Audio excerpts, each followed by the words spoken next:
So in a nutshell, the story of Nia Ben Aur is a prince from Erin Lad, which is Ireland, goes to a magic land called Tir na n'og because he's not happy after winning the war, because he's looking for happiness. He gets enticed there by this girl called Nia Ben Aur, and she basically puts a spell on him, and he's in love with her, and they go back to Tir na n'og together. But after a while, he starts to realise that Tir na n'og's not all it's cracked up to be, so he realises that it's time for him to go home. Nia forgot one very important thing when enticing him to go over, which is that 1 year in Tir na n'og is 100 years in Erin, so all of Osian's friends are dead.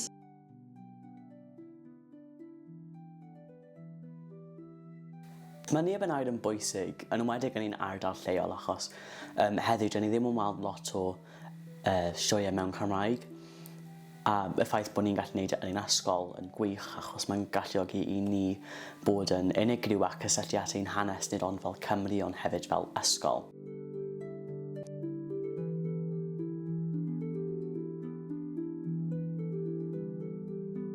Enw i yw Miss Catrin Evans, fi yw'r cyfarwyddwr. Mae'n brosiect sydd wedi meddwl lot i'r ysgol o ran hunaniaeth y disgyblion.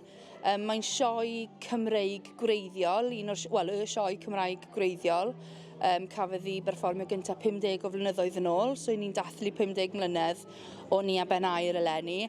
Ac o'n i'n jyst yn meddwl oedd hi'n amserol iawn yn bod ni'n ail-lwyfannu'r sioe, a bod y disgyblion yn cael profiad o sioe gerdd traddodiadol Cymreig. Mae'r stori'n beautiful, mae'r stori'n rhywbeth Celtaidd iawn, ac falle bod e ddim yn gyfarwydd i lot o bobl, mae'r broses o dysgu am y stori a'r chwedl, a wedyn mae'r ysgol gyfan wedi cymryd rhan yn hwnna, enghraifft mae'r adran Cymraeg wedi bod yn gwneud gwersi ar y chwedl. Fi'n gwybod ein bod ni'n drama wedi bod yn cynnal gwersi ar y chwedl hefyd.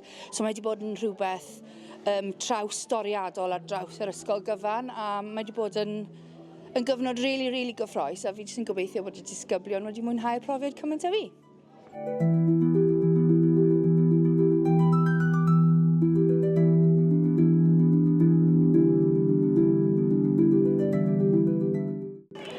Mae'n hyfryd.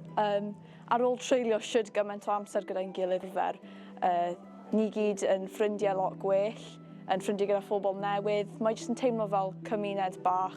Ni gyd yn cael hwyl gyda'n gilydd, yn chwerthin. Ie, mae'n wych.